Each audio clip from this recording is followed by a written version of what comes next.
যদি আল্লাহর ভালোবাসা পেতে চান তাহলে কিছু বিষয়ে সর্বদা যত্নশীল থাকুন। প্রথমত, সর্বদা নেক আমলের প্রতি মনোযোগী হন। নামাজ, রোজা, কোরআন তেলাওয়াত এবং জিকির আজকারকে জীবনের অবিচ্ছেদ্য অংশ বানান।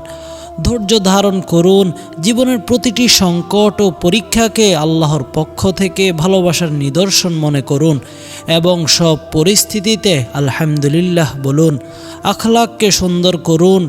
কোমল স্বভাব, সদাচরণ এবং মানুষের প্রতি দয়া প্রদর্শন করুন।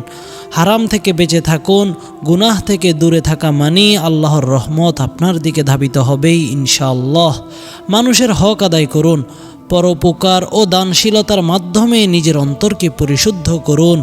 ইনশাআল্লাহ আশা করি আল্লাহ অবশ্যই আপনাকেও তার প্রিয় বান্দাদের অন্তর্ভুক্ত করবেন। হে আল্লাহ, আমাদের সবাইকে আপনার মুখলেস ও ইমানদার প্রিয় বান্দাদের অন্তর্ভুক্ত করুন। আমাদের অন্তরকে আপনার ভালোবাসায় পরিপূর্ণ করুন। আমিন।